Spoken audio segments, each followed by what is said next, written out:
Hi everyone, welcome back to the channel of B2E Learning. Myself Neha Agrawal and I am your biology mentor.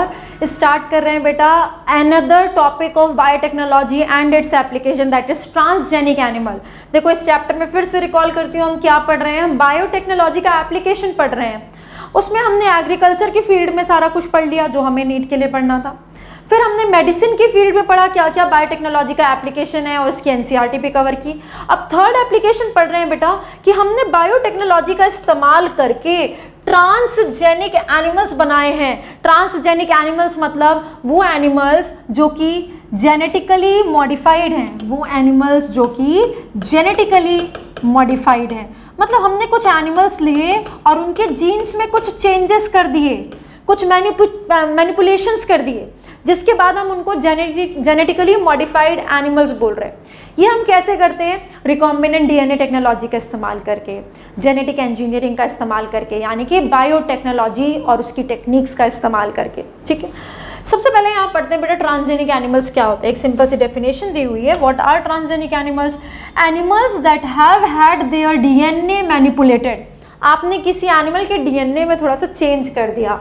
To possess and express an extra foreign gene. आपने बाहर से एक नया gene डाल दिया कि चलो इस एनिमल में सब कुछ ठीक है, काश इसके पास ये कैरेक्टरिस्टिक भी होता. तो आपने बाहर से लेट्स से आपने इस्तेमाल किया हो किसी वेक्टर का और रेट्रोवायरस के थ्रू ऐसा कर दिया हो, या आपने लेट्स से जो भी हमारे टेक्निक तरीके थे इसको किसी भी एनिमल को फॉरेन जीन देने के, उसमें से किसी भी तरह से आपने एक फॉरेन जीन एक्स्ट्रा ऐड कर दिया, तो अब उसके पास एक नया जीन है जिसको वो एक्सप्रेस कर सकता है, यानी उसका डीएनए मैनिपुलेट हुआ है, जैसा नेचुरली था वैसा नहीं है.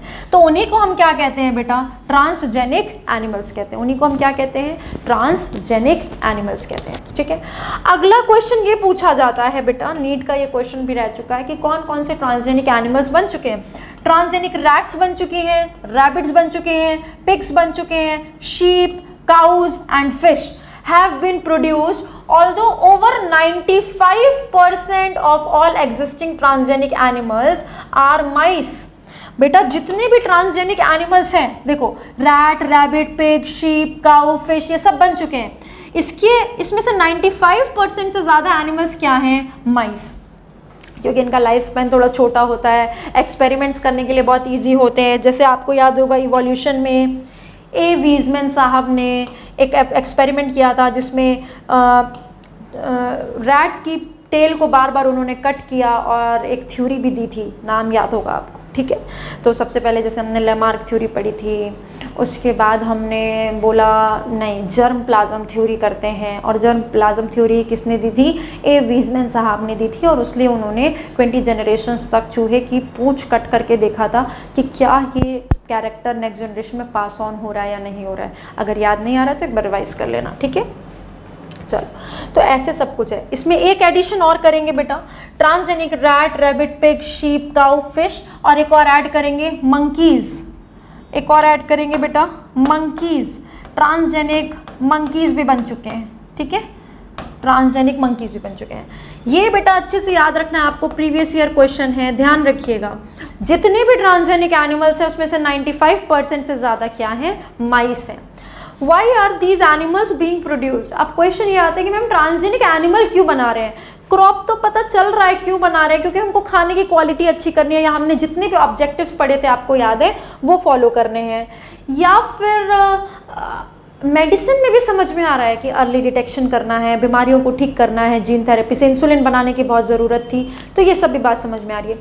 ट्रांसजेनिक एनिमल का क्या काम है? अगला क्वेश्चन, और बहुत इंपॉर्टेंट क्वेश्चन है ये. ठीक है, देखो अभी उसका आंसर करेंगे. How can man benefit from such modification?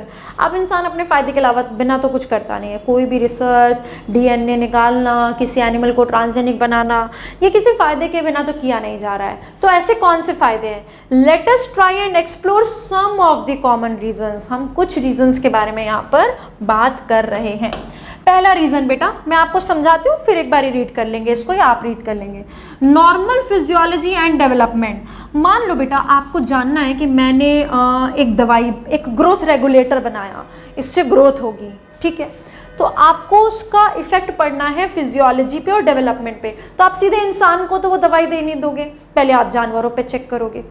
जैसे कि मंकी हमारे लिए काम करता है, क्योंकि हमारे एंसेस्टर्स से कनेक्टेड है वो, इसलिए हम एक्सपेरिमेंट्स करते हैं उन पे, रिसर्च करते हैं। चलो ठीक है, तो आप क्या करोगे, किसी भी चीज़ का हमारी फिजियोलॉजी और डेवलपमेंट पर क्या फ़र्क पड़ने वाला है वो इंसान पे नहीं, पहले जानवर पे चेक करोगे। तो मैम ऐसे भी कर सकते हैं, इसमें जानवर को ट्रांसजेनिक बनाने का क्या मतलब है?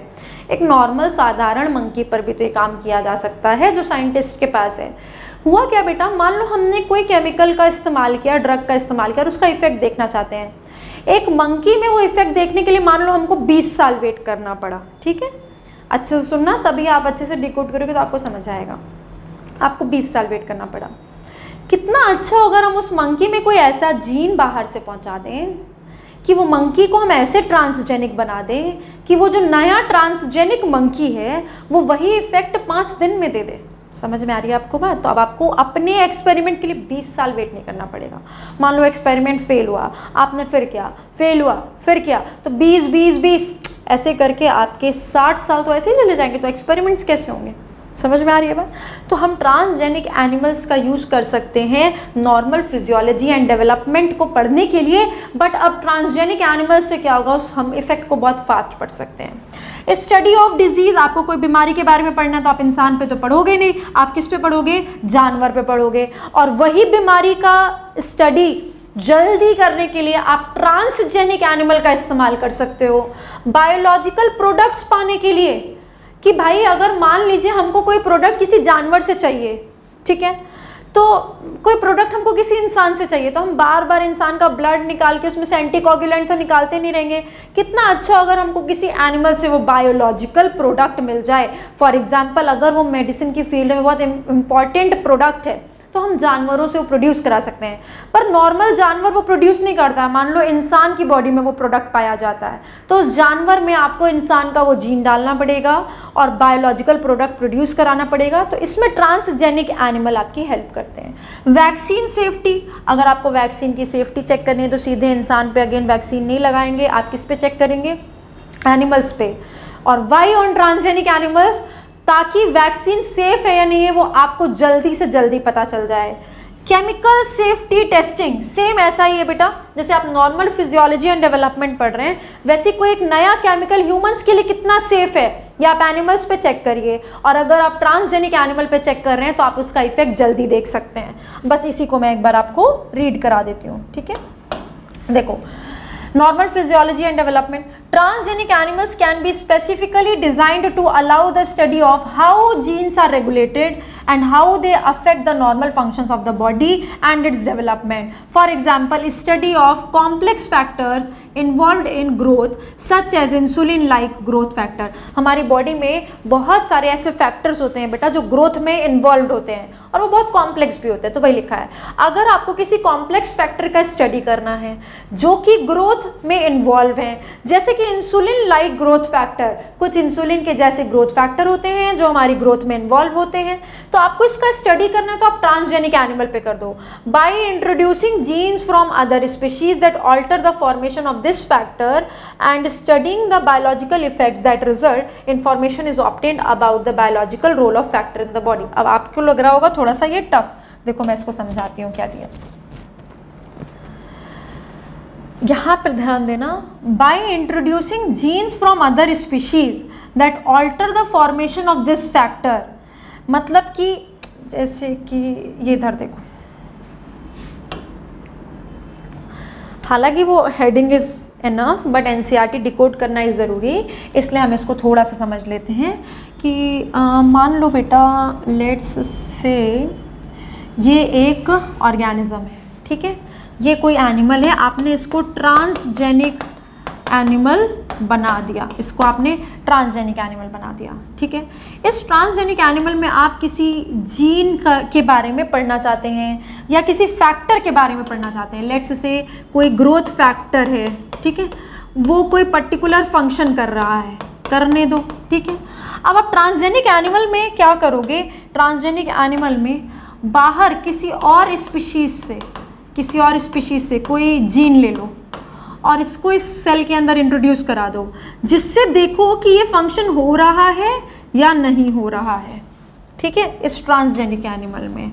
तो आप इस एनिमल में बाहर के स्पीशीज से कुछ चीज़ें एंटर करा के चेक कर सकते हो इस फैक्टर पे क्या फ़र्क पड़ रहा है, जिससे आपको फिजियोलॉजी पढ़ने में हेल्प होगी। फिर से पढ़ो, by introducing genes from other species that alter the formation of this factor, ठीक है, अगर आपने मान लो बाहर से कोई जीन डाला जिसकी वजह से फैक्टर ही नहीं बना, इसको मैं अगर यहाँ से ये वाला फंक्शन हटा के ये वाला फंक्शन कर दूं,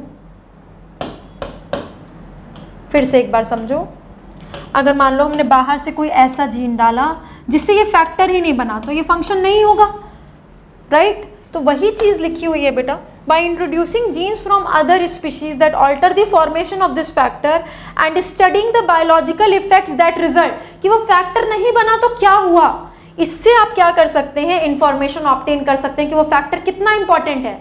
जैसे कि insulin like growth factor growth में इन्वॉल्व है या नहीं है, आपको ये जानना है, तो जिस भी स्पीशी में ऐसा जानना है, किसी और स्पीशी से कुछ ऐसा एंटर कराओ जिससे इंसुलिन लाइक ग्रोथ फैक्टर ना बने, और फिर देखो ग्रोथ के ऊपर क्या इफेक्ट पड़ रहा है। Information is obtained about the biological role of the factor in the body, तो उससे आपको पता चल जाएगा इंसुलिन लाइक ग्रोथ फैक्टर का आपकी बॉडी में या उस सेल में क्या फिजियोलॉजी है, डेवलपमेंट में उसका क्या रोल है। तो transgenic animal can be specifically designed, इसीलिए डिजाइन किया जा सकता है उनको, to allow the study of how genes are regulated. और आप क्या पता कर सकते हैं इससे कि जीन्स का रेगुलेशन कैसे हो रहा है, जीन्स की स्टडी कर सकते हैं। How they affect the normal functions of the body, ये बॉडी के नॉर्मल फंक्शंस को कैसे अफेक्ट करता है, एंड इट्स डेवलपमेंट, ठीक है। ये जो दिया है ना, ये पहला फंक्शन है कि ट्रांसजेनिक एनिमल को आप नॉर्मल फिजियोलॉजी एंड डेवलपमेंट पढ़ने के लिए आप एक ऐसा ट्रांसजेनिक एनिमल बनाओ जिसमें आप जीन्स का स्टडी कर सको कि जीन का रेगुलेशन कैसे होता है, और normal function of body and development भी पढ़ सकते हो। और इस दूसरे वाले की ही एग्जाम्पल दी हुई है, ये जो एग्जाम्पल दी है ये सेकंड वाले की दी है कि जैसे आप अगर फैक्टर पढ़ना चाहते हो तो फैक्टर बन रहा है या नहीं बन रहा है, उसके बेसिस पर देखो कि डेवलपमेंट पर क्या फ़र्क पड़ रहा है, ठीक है। अगला, study of disease. Many transgenic animals are designed to increase our understanding of how genes contribute to the development of disease। जैसे कोई जेनेटिकल डिसऑर्डर पढ़ना है तो आप जानवर पे, ट्रांसजेनिक एनिमल में आपको लगता है अगर ह्यूमन में इस जीन से ये डिजीज हो रहा है, कोई जेनेटिकल डिसऑर्डर है, आप उस जीन को यूज करके ट्रांसजेनिक एनिमल बना लीजिए और देखिए कि उस जीन का क्या रोल है। These are specially made to serve as models for human diseases so that investigation of new treatments for disease is made possible, ताकि आप पहले से ही पता कर लो इस जीन का ये काम है, इससे ये डिजीज हो रहा है, तो आप ट्रीटमेंट्स के पॉसिबल तरीके ऑलरेडी रिसर्च में स्टार्ट कर दो। Today transgenic models exist for many human diseases such as cancer, cystic fibrosis, rheumatoid arthritis and Alzheimer's, ठीक है। नेक्स्ट पढ़ते हैं बायोलॉजिकल प्रोडक्ट्स, ये तो मैं अभी आपको बताती हूँ। अगला ये वैक्सीन सेफ्टी। ट्रांसजेनिक माइस, देखो transgenic mice are being developed for use in testing of the safety of vaccines before they are used on human. Transgenic mice are being used to test the safety of polio vaccine. For example, polio vaccine transgenic mice पर check की गई थी। If successful and found to be reliable, they could replace the use of monkeys to test the safety of batches of the vaccine. तो batches of vaccine monkey पे भी test हो रहे हैं, बट जैसे फॉर एग्जांपल पोलियो वैक्सीन को माइस पर test किया गया था, तो माइस को पहले ट्रांसजेनिक बनाया गया, उसके बाद उस पर टेस्ट किया गया, तो हो सकता है हमको मंकीज़ की ज़रूरत ना पड़े। केमिकल सेफ्टी टेस्टिंग सुनिए, this is known as toxicity और सेफ्टी टेस्टिंग, कि कितना टॉक्सिक है आपका बनाया हुआ केमिकल या कितना सेफ है आपका बनाया हुआ chemical. The procedure is the same as that use for testing toxicity of drug. जैसे ड्रग की टॉक्सिसिटी कितनी चेक करने के लिए किया जाता है, वैसे हम ट्रांसजेनिक एनिमल पे करेंगे। Transgenic animal are made that carry genes which make them more sensitive to toxic substances. जैसे कि मान लो तुम्हारी बॉडी में कोई केमिकल आया, तो आपकी बॉडी के रिसेप्टर अगर 10 मिलीग्राम वो सब्सटेंस आएगा तब उसका रिएक्शन दिखाएंगे। तो हम एक ऐसा ट्रांसजेनिक एनिमल बनाते हैं जो उस केमिकल के लिए बहुत ज़्यादा सेंसिटिव है, make them more sensitive to toxic substances, कि 1 मिलीग्राम को ही डिटेक्ट कर लेंगे। Then the non transgenic animal, they are then expose to the toxic substance. पहले हम एक ऐसा ट्रांसजेनिक एनिमल बनाएंगे बेटा जो आपको केमिकल टेस्ट करना है, वो केमिकल के लिए बहुत ज़्यादा सेंसिटिव होगा, उसकी थोड़ी सी भी कॉन्सेंट्रेशन को डिटेक्ट कर लेगा, ठीक है। फिर आप उस ट्रांसजेनिक एनिमल को जो केमिकल टेस्ट करना चाहते हो उससे एक्सपोज करो, expose to the toxic substances and the effects are studied, और चेक करो कि आपके उस केमिकल का उस एनिमल पे क्या इफेक्ट पड़ा, क्योंकि वो बहुत ज़्यादा सेंसिटिव है, आपके 1 मिलीग्राम को भी डिटेक्ट कर लेगा और अपने जो भी रिस्पॉन्स देने होंगे देगा। Toxicity testing in such animals will allow us to obtain results in less time. इससे फ़ायदा क्या हुआ है, हमको कम टाइम में ही ट्रांसजेनिक एनिमल पे ये टेस्ट करके कम टाइम में ही रिजल्ट्स पता चल जाएंगे। अब ये बायोलॉजिकल प्रोडक्ट्स क्यों छोड़ा है हमने बेटा, बायोलॉजिकल प्रोडक्ट्स हम लिख के यहाँ पर कवर करेंगे कि हमने इतनी सारी चीज़ें बनाई, इतनी सारी चीज़ें बनाई। यहाँ पर देखो,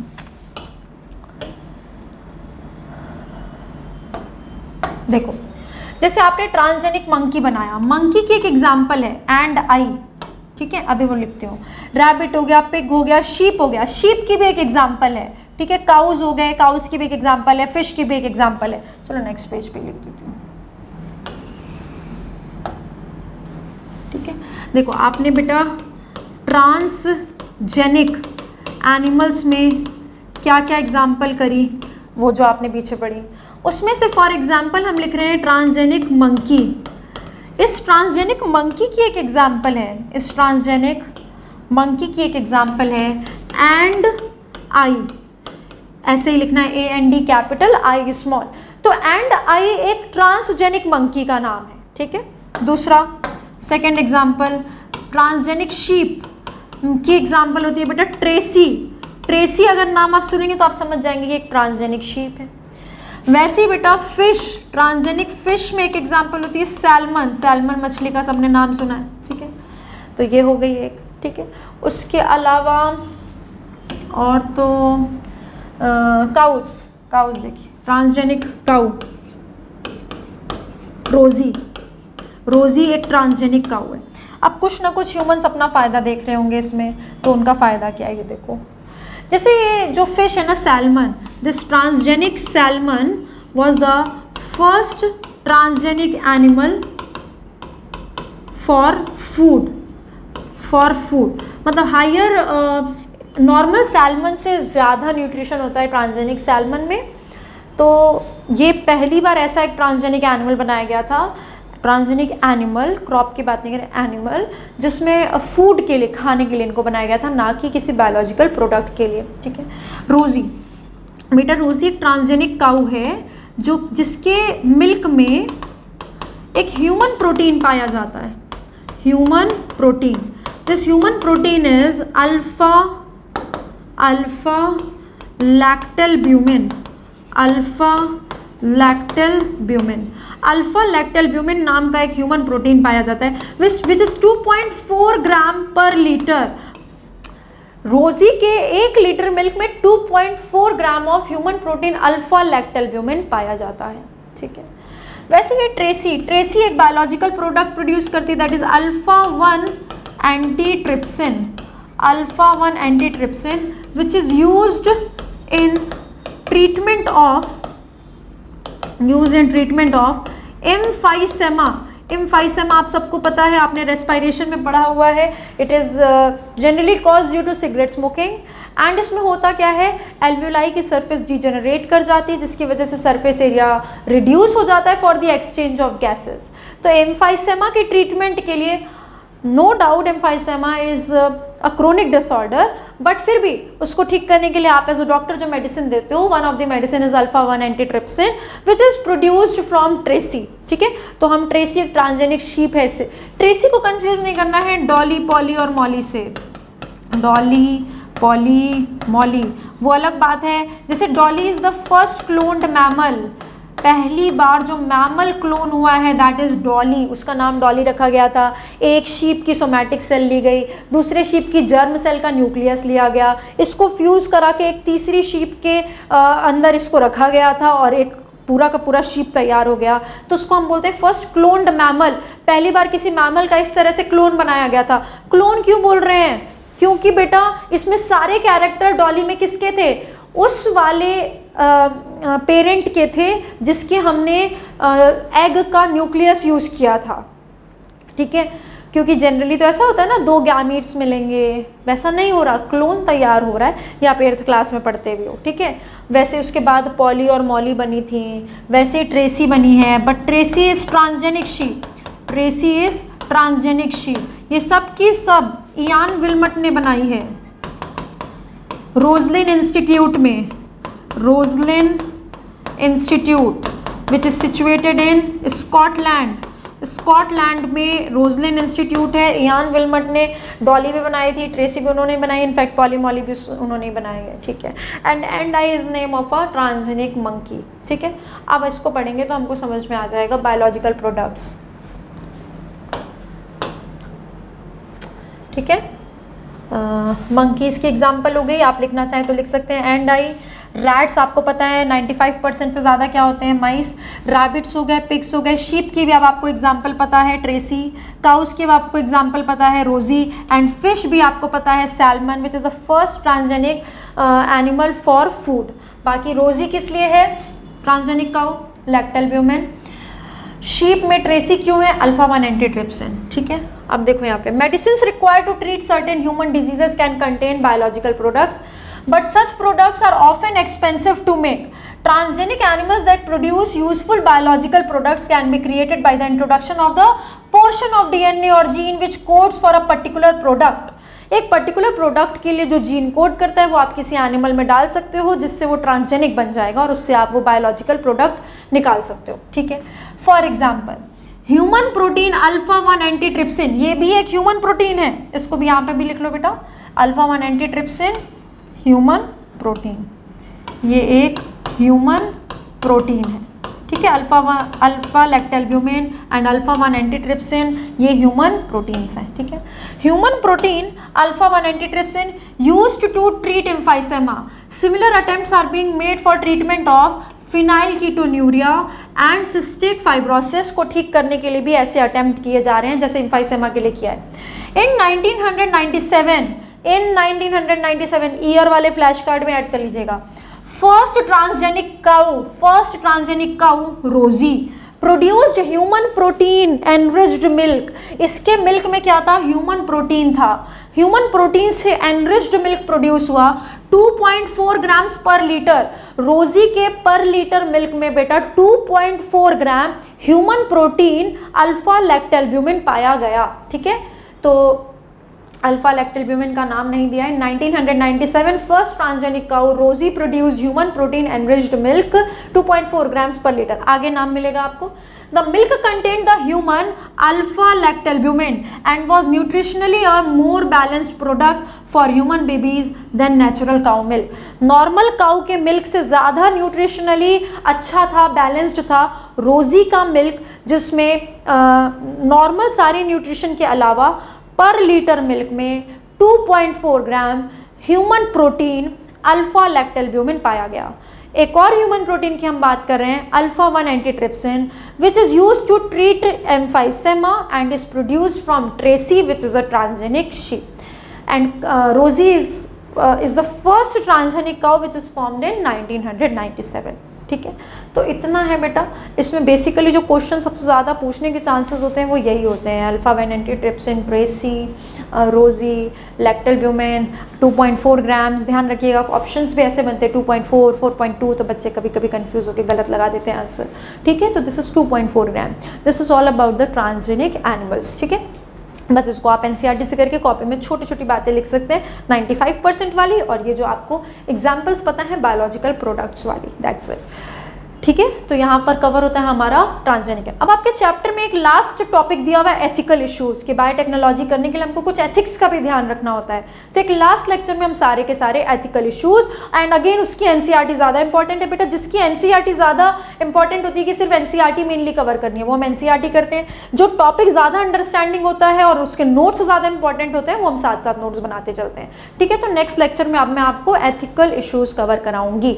आप साथ साथ इसको पढ़ते रहिएगा 4 बार 5 बार। अगर आप फर्स्ट टाइम पढ़ रहे हैं तो इसकी रीडिंग लगेगी आपको, तब जाके आपको चीज़ें समझ में आनी शुरू हो जाएंगी और याद होनी शुरू हो जाएंगी, ठीक है। Thank you so much everyone.